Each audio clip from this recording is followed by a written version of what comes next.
So the university is a special place, and it's often seen and hailed as one of the last public spaces for free thought, for open dialogue, and for creative learning. And that's a good thing.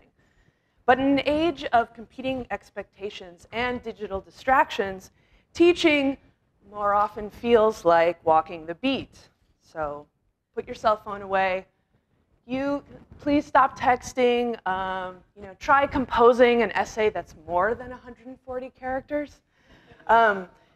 Experts speculate that this generation right now that's at college, the so-called digital natives, these are the generation born since the 1980s, the first to grow up with digital technologies, are even wired in fundamentally different ways. And so I wonder, if this is true, then why do we continue to use 20th century education for 21st century students? Whose world are these students actually learning for? And let me illustrate this thought with a clip from the HBO television series, the drama called The Wire. And in this next scene, Howard Bunny Colvin, who's a former police major, works with a university team studying at-risk delinquent youth in a Baltimore middle school. And here, what's really interesting is the role of teacher and learner have been reversed.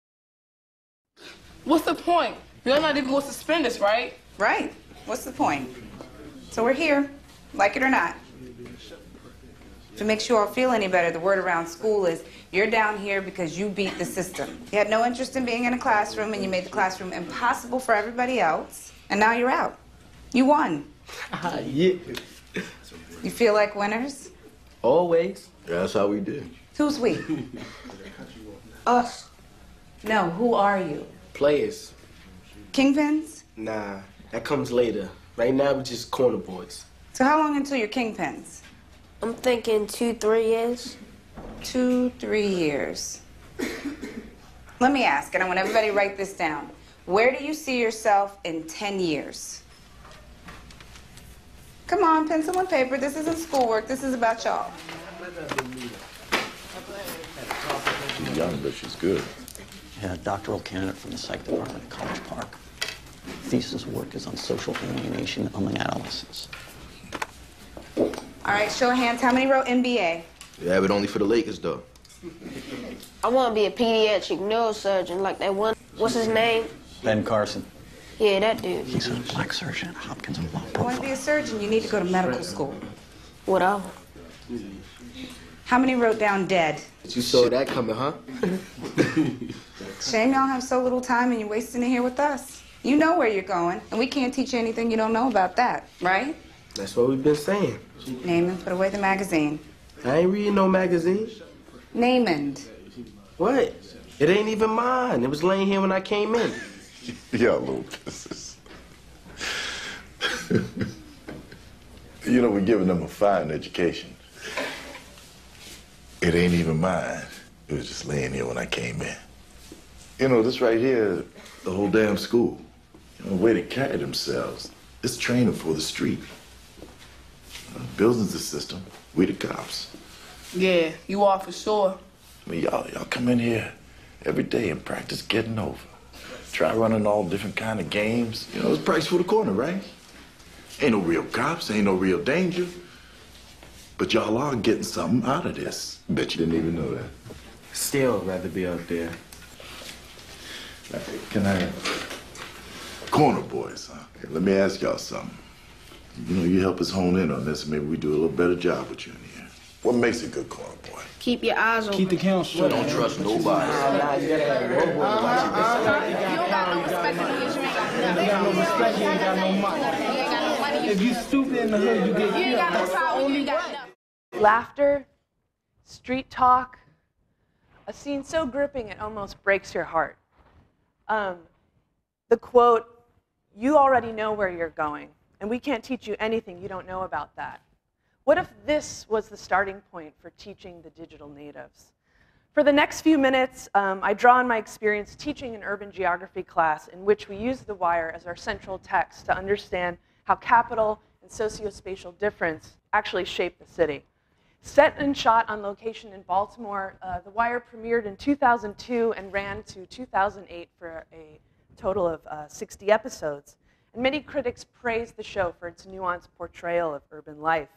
As one critic observes, the show's title referred to the wiretap that a unit of the Baltimore police force was using to keep a local drug organization under surveillance. But ultimately, the term suggested more, the way that the show allowed viewers to eavesdrop on recondite power plays, and the ways that poverty, politics, and policing were interconnected in a struggling post-industrial city. And Teaching the Wire also gave me the space to critically examine 3 common claims about digital natives and television. And first, there's the mantra that I think every parent probably uses: TV makes you dumb. In our class, however, we treated the wire and television as a text, as an open book, as a device for discovery, and as a force for new ideas. And so the first task was to teach students to actually read television. Take Allison. Here, she uses the wire to analyze the subtle differences in meaning between commodities and money, capital and money, as well as tracing their impact on the Baltimore landscape. She writes, "By the end of season 1, it is clear that Barksdale's operation run much deeper than the drug trade. Avon, who is the cartel chief, does not just accumulate money through each drug transaction, he accumulates capital through each exchange. And capital, she points out, is something much more complex than money. It involves the accumulation of dispensable labor power, which helps wield power. The distinction is made even clearer when drug money is traced back to a local politician. When Avon is sentenced to jail, it becomes clear that this is merely part of the game." And critics have compared The Wire to a Russian novel, calling it more tragic than a Greek tragedy. And the show's compelling characters, such as Omar, a favorite of many fans, transcend the usual whodunit formula of TV crime shows like Law and Order and others, which allow students such as Allison to read The Wire for wider insights into the world. Indeed, creator and director David Simon once argued, "The Wire was never intended to be a cop show. We were always planning to move farther and farther out, to build a whole city." Which brings me to myth number 2. If something is entertaining, it can't be educational. The converse of such thinking is, scantrons are boring, and therefore an effective learning tool. And not surprisingly, students such as Danny Lee in my class take issue with this very point. He writes, "I really enjoyed how The Wire presented serious issues in an entertaining manner. People don't like to be told what's wrong with the world or themselves unless there's a mediator, such as comedy or entertainment. And I liked how it balanced the two. Furthermore, it was interesting to see the viewpoints of different social and economic classes and what each go through. I don't think I've ever seen a TV show that addresses such serious issues, and I was really glad I was introduced to this show." And Danny's point touches on a special aspect of The Wire. In many ways, the show is so complex in terms of character depth, interwoven storylines, and the ultimate non-resolution of issues that it arguably condenses life into a useful analytic, a text. This point leads me to a third and final myth: the idea that digital natives consume visual media in such a certain manner, hunched over a laptop, headphones on, usually alone, binging and purging on several episodes in a row until like 3 in the morning. You can tell how I watch this show. And that this method ultimately leads to less critical thinking or less critical perspectives when they're actually consuming this text. And before this class, I too actually believed that myth, even of myself. But my students luckily proved me wrong again and again. Take Thea. She writes, "I've been thinking a lot about The Wire's treatment of poverty and to what extent it could be described as voyeuristic.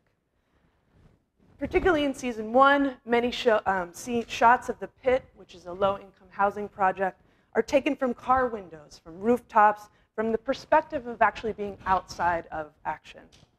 We as viewers are rarely taken into domestic spaces of the people living in the pit, but this dynamic changes as the seasons progress. And obviously the decision to shoot the scenes is parallel to the themes of surveillance and wiretapping that are central to the show.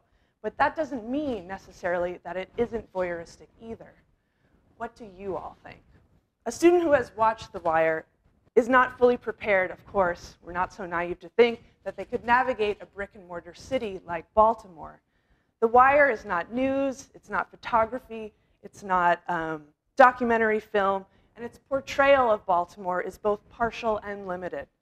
But most importantly, as Thea points out, there is actually no way around uncomfortable issues of power, of inequality, and positionality in the city. You must actually go right through it, and that's what we aim to do in the class.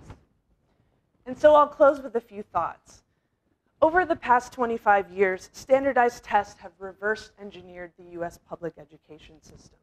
And so the test that stars in season 4, which is from the clip that you saw, is a reflection of the mandated achievement test that emerged in response to a 1983 National Commission in a report.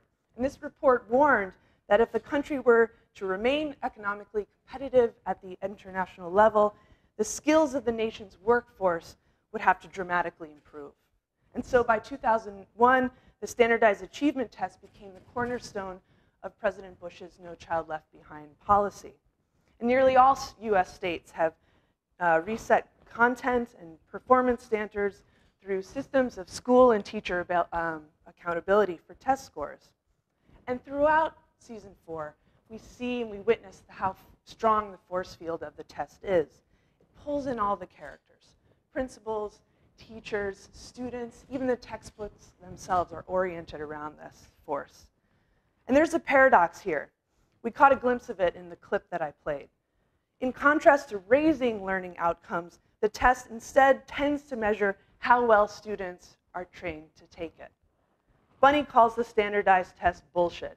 Bunny never minces words, saying that, quote, the test material don't speak loud to their world or mine neither.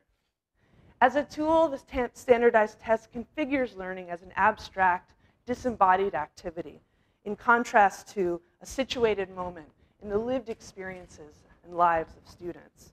And as viewers, as voyeurs, as consumers of this, we also see the test working to organize a set of expectations about students as laborers in training in preparation for an imagined future, such as a pediatric neurosurgeon, and a way of life that might not simply be open to them. And so the digital natives have been called lazy, they've been called annoying. I heard one quote, an on-demand generation with very active thumbs, unrealistic expectations, and a really weak work ethic. But from my experience in the classroom, this characterization feels quite false. In terms of epistemology, or how students actually understand and learn the world, digital natives are different. As new technologies unfold with dizzying speed, the 21st century classroom has to make way for 21st century citizens. Because they're not learning for our world, they're learning for theirs. Thank you.